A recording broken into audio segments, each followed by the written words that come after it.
When I first joined, the project was building bonds through reading and play, and we used games and various activities with the kids to get them to be comfortable with adults and get to know adults and have positive mentors. The second project was food insecurity and how it relates to children's readiness to learn. So we sought to provide food for children to bridge the gap over the weekend for children who rely on the cafeteria as their primary source of nutrition. So we did that with backpack buddies and then also with family food boxes to provide food for the whole family. Directly seeing the impact of our members packing food in the basement and going into the hands of kids over the weekend was really a tactical thing that I could attach myself to and, continue my junior league passion through that work. Junior Chef is a new program that we're doing as well, and that trains kids, primarily preteens and teenagers, how to make healthy meals at home for themselves and for their families. One of the girls that we had, she hadn't cooked anything. She didn't seem to have a lot of interest in food, but throughout the course of working with her, she had a chance to eat things she had never eaten before. She had some things that she really started to enjoy. To have her come in on a Saturday morning and say that she cooked dinner for her mom that week was just incredibly fulfilling. We really are in the community making a difference, and it's not, we don't, just do something and walk away from it. We're, in there till the end. Touch a Truck is a fundraiser that allows us to do something good in the community and at the same time raise money for our other community programs. We get together about 25 or 30 different types of trucks that children can jump on, climb on, play with, and get to know the people that run the vehicles, firefighters, police officers, so that they have good relationships with them. And we partner with some great sponsors in the community who allow us to provide the event free to the entire community, while at the same time raising money for the league's other programs. The volunteering helped me in so many ways. It just makes you a better professional. I think it's really cool that an organization has existed and it still is so relevant for women today and provides similar values and similar impact in the community. It may have changed in what we're able to do and who we work with may be different, but women are still benefiting from the relationships they develop, from the community leadership training that we do, and from the bonds we have with various organizations in the community. The Junior League of St. Paul was the first place that I really felt at home in my new home in the Twin Cities. The Junior League is as relevant today as it ever was, and it all began with women who wanted to make a better St. Paul, and it changed the way the city grew for the next 100 years. The Junior League of St. Paul was founded in 1917 in the home of Elizabeth Ames Jackson with her friends Elizabeth Crendon Skinner and Anne Turney White. The Junior League of St. Paul was the 19th league formed out of some 300 leagues across 4 countries today and modeled on the American Junior League system. With this beginning dawned the important mission of this all-volunteer force.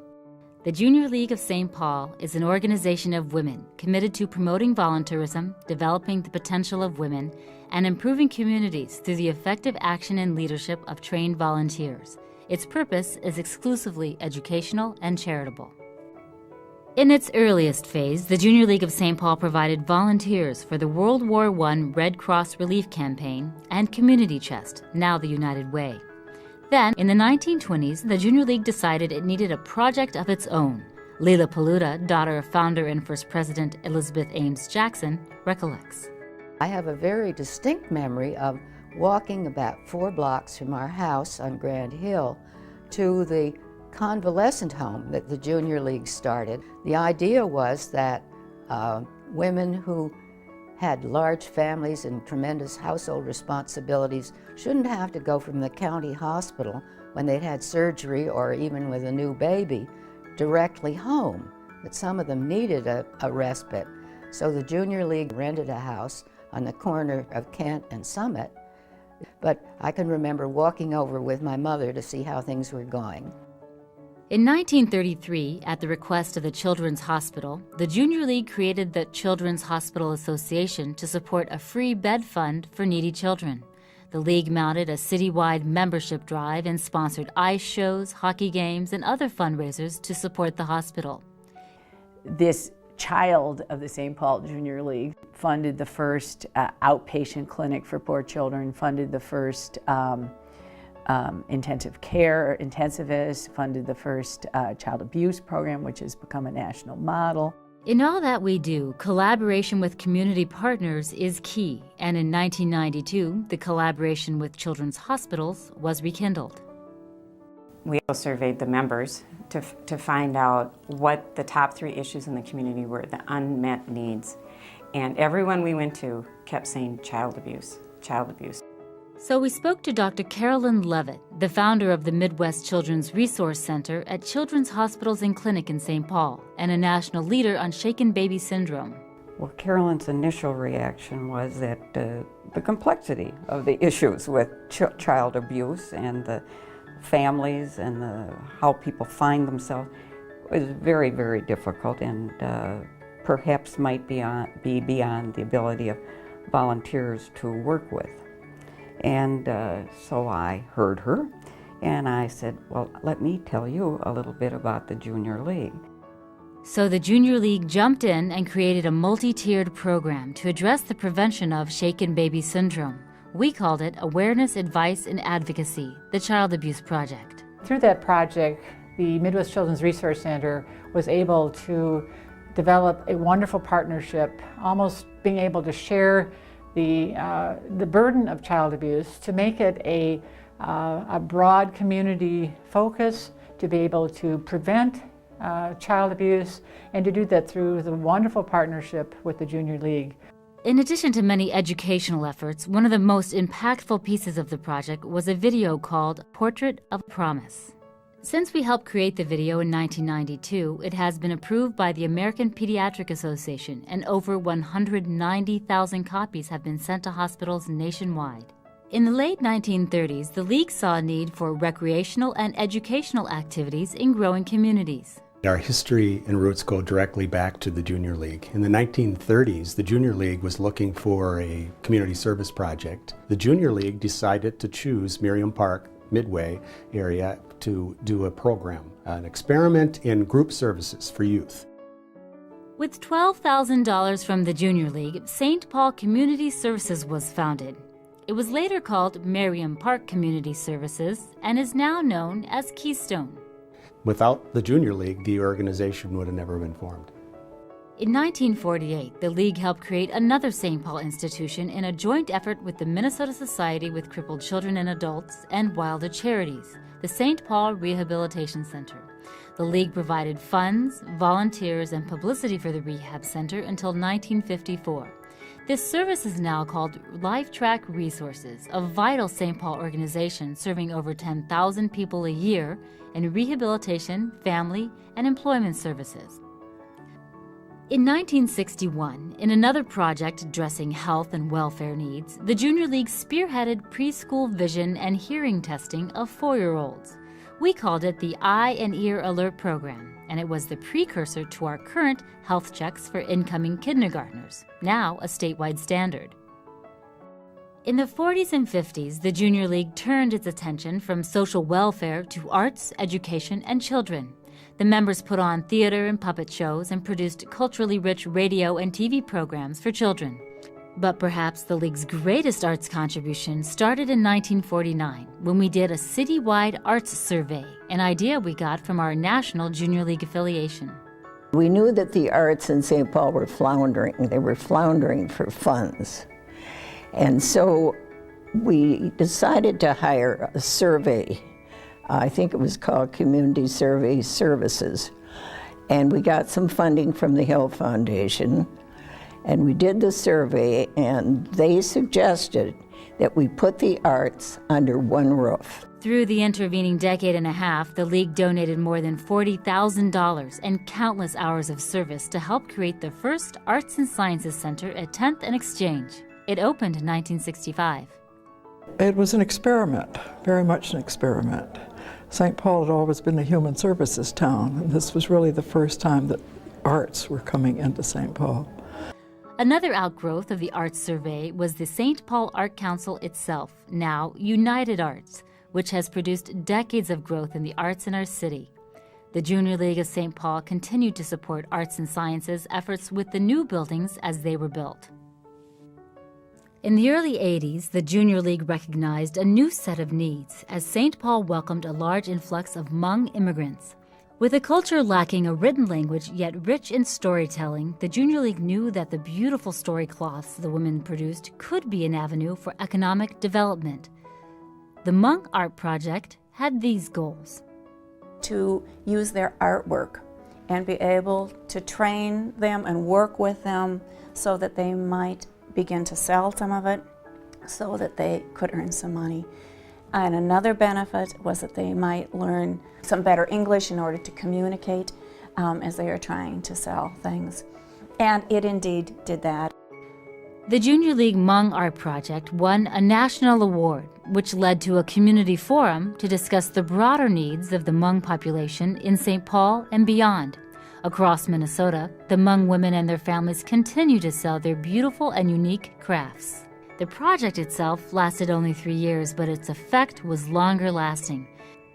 Part of the Junior League tradition is to address a community need, create effective programming, and then release it into the community so it becomes its own. Some of the projects that were initially investigated and thinking, oh goodness, do you think we could possibly do that? It's never been done before.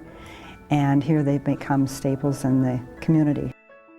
Another good example of the Junior League's ability to identify emerging ideas and develop a project around them was the creation in 1964 of what is now called the Lee and Rose Warner Nature Center.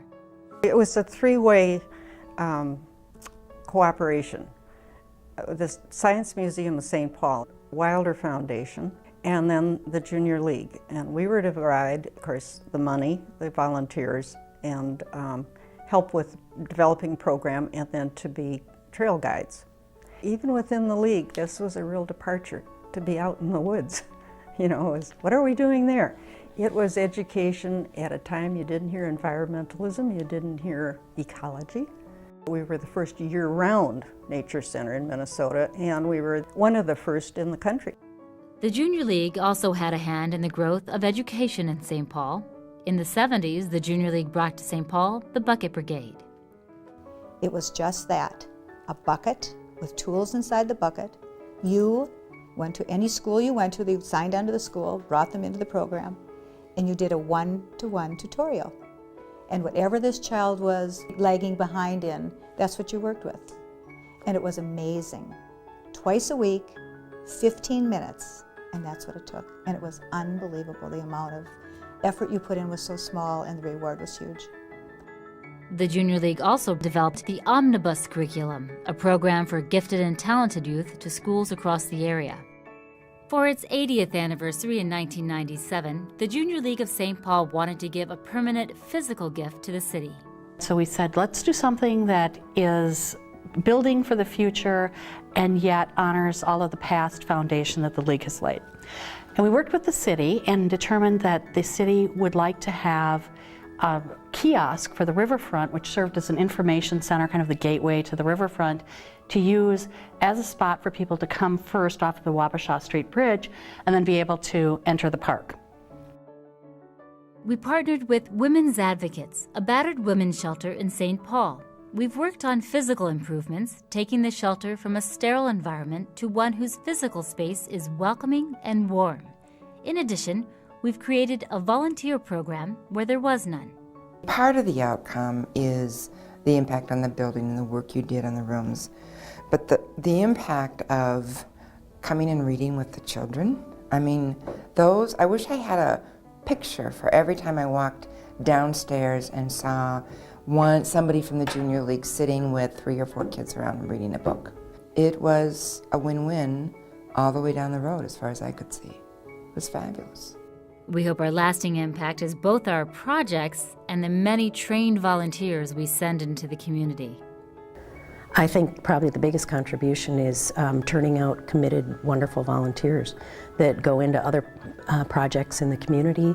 They take on leadership in so many different aspects of our community, whether it's politics, the not-for-profit world, businesses. They bring that commitment to volunteerism to everything they go to. And our projects have been fabulous, but all the women who have spread out from that, it can't even be measured. The work we do and the leadership we provide is life-changing to individual members, our community, and beyond. And the women of the Junior League are committed to playing a vital role in the future of St. Paul. Well, the great thing about organizations like the Junior League and the volunteer hours that are provided is that in an era of diminishing resources for cities, there are so many needs and yet not enough dollars to do everything that we want to do. We couldn't simply couldn't do it without the help of the Junior League. We've created significant and lasting change, and we're proud of our legacy. We thank you, our community partners, members, and supporters for the past 100 years. We couldn't have done it without you, and we're not done yet. You should go for it. If you have any hesitations, it's not a scary place. You can't fail. I'd tell them they should just do it. They should just join the league, get involved, get acquainted with new women. While we celebrate our first 100 years of service, we are also launching our next century of leadership, friendship, and building a better St. Paul. We've grown from the legacy created by a strong group of women determined to make an impact. Today's members are just as eager to lead change in our community as our founders were in 1917. It's such a great experience to be with like-minded women and working together, rolling up your sleeves and working together with these women. The fact that we're still here after 100 years, especially with how the nonprofit landscape has changed, is an amazing feat. The fact that we're leading the charge into the 100th active and sustainers hand in hand, I'm looking forward to see who we partner with next.